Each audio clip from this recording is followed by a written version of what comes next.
ہر نماز کے بعد طواف اگر کوئی کرتا ہے 7 چکروں سے کم طواف ہوتا ہی نہیں.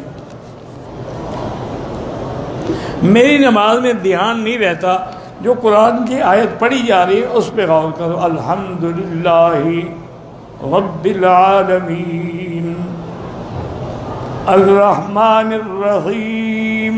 جب ایسے غور کرے پھر انشاءاللہ نمازیں صحیح ہو جائیں گی.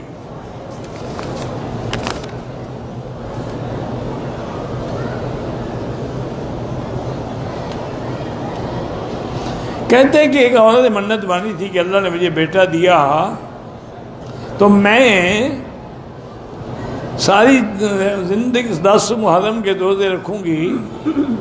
رکھتی رہیں، بالکل رکھتی رہیں. منت مانی ہے رب اس کے گلے میں پڑی ہوئی ہے. حضور نے فرمایا منت ماننے سے فائدہ کوئی نہیں ہوتا. ایک فائدہ ہوتا ہے کہ بخیل کا مال نکل جاتا ہے. جو اللہ لکھ چکا ہے منت مانو نہ مانو وہ ہوگا. ایک آدمی نے حضرت رکن یمانی کو 3 مرتبہ ہاتھ لگایا. ٹھیک ہے کوئی حرض نہیں، وہ تو احتیاط ہے کہ خوشبو لگی ہو تو نہ لگائیں.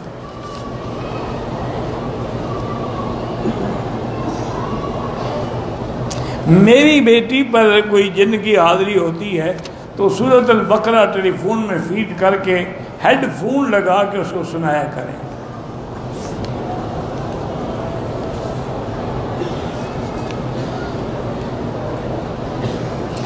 عمان میں رہتا ہوں، وہاں کوئی بازی فرقہ ہے، نہیں کہتے بس وہ فرقہ بھی کوئی شیعہ کی قسم ہے، اس سے بھی دور رہیں.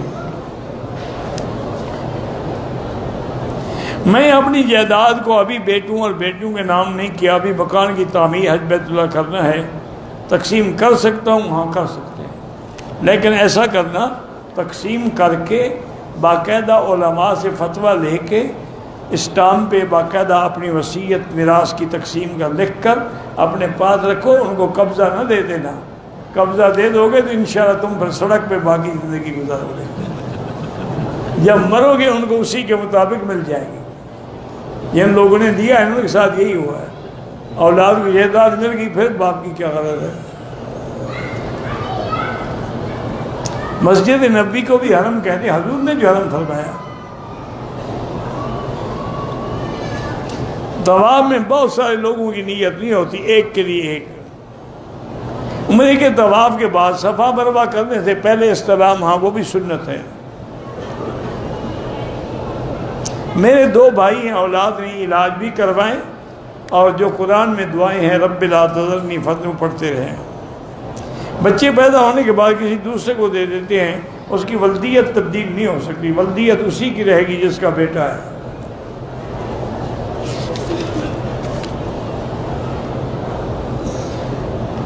شب برات بنانے کا قرآن و حدیث میں کوئی حکم نہیں، علماء نے لکھا ہے بس. غزوۃ الہند گزر گیا، وہ تو صحابہ کے زمانے میں گزر گیا. کاروبار کرتا ہوں فیل ہو جاتا ہوں، استغفار زیادہ پڑھا کرو. جو بیمار ہیں زمزم سے بڑی شفا کیا ہو سکتی ہے. یقین سے پئیں اور دعا کریں. میقات میں عشاء کی نماز پڑھی احرام کی حالت میں، مگر تلبیہ پڑھنا بھول گیا. حرم کے پاس آ کے پڑھا، کوئی نہیں ٹھیک ہے عمرہ ہو گیا. زیارت یا سیر کی غرض سے طائف جائیں، واپسی پہ عمرہ ضروری ہے، میقات ہے. عصر کی نماز ہمیں یہاں جماعت نہ ملے تو پھر اپنے وقت پہ پڑھو، گھنٹہ 1.5 گھنٹہ بعد.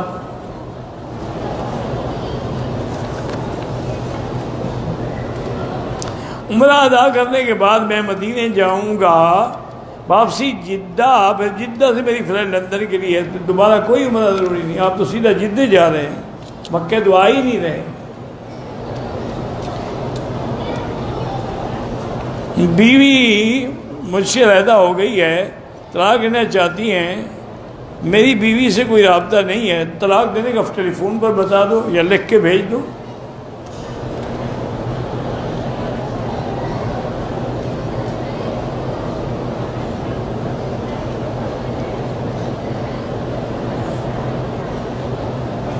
بہرحال یہ قصہ ہے، ایک فقیر نے یہ کہا تھا، ایک بات ہے،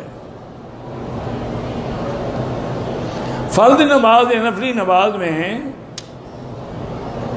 سورۃ اخلاص پڑھ سکتے ہیں؟ ہاں پڑھ سکتا ہے۔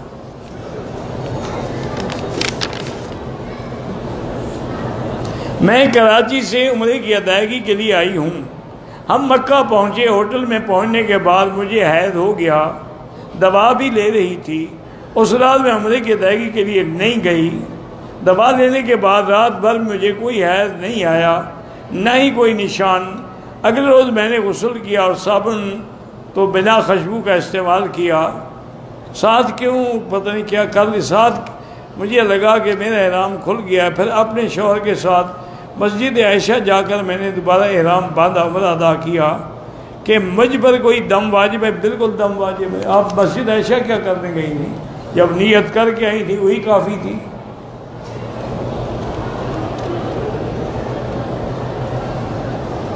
کہتے ہیں کہ پاکستان میں کچھ لوگ مولانا مودودی کو گمراہ نہیں کہنا چاہیے، غلطیاں سب سے ہوتی ہیں، اللہ ان کی مغفرت فرمائے، جو فوت ہو گئے اللہ معاف کرے۔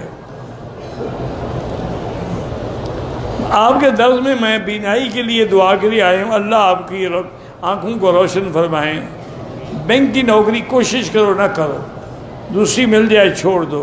امام کے پیچھے حنفی سورۃ فاتحہ نہ پڑھیں، جس رکعت میں امام خاموش ہو تب بھی نہ پڑھیں۔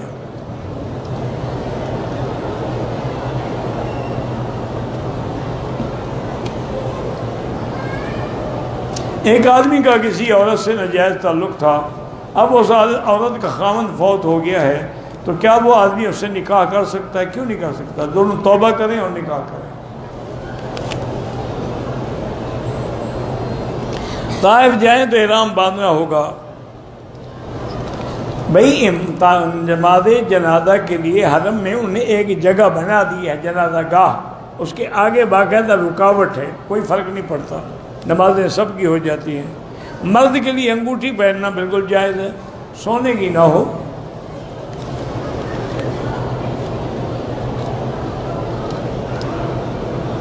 اگر میری بیوی کراچی سے آئی، کمرے میں خوشبو والے صابن سے ہاتھ دھوئے، 2-4 ریال خیرات کر دے۔ اگر حلق اور قصر سے پہلے کسی نوکیلی چیز سے ٹکرائے، خراش آ جائے، خون مخرج سے کوئی حرج نہیں، چاہے خون نکل بھی آئے کوئی بات نہیں۔ دوران طواف اور سعی پانی پی سکتے ہیں؟ ہاں پی سکتے ہیں۔ عورت کو تراویح پڑھ سکتی ہے؟ پڑھ سکتی ہے۔ عورت گھروں میں تراویح پڑھے، وہ گھر میں بھی پڑھ سکتی ہے، مسجد میں بھی پڑھ سکتی ہے۔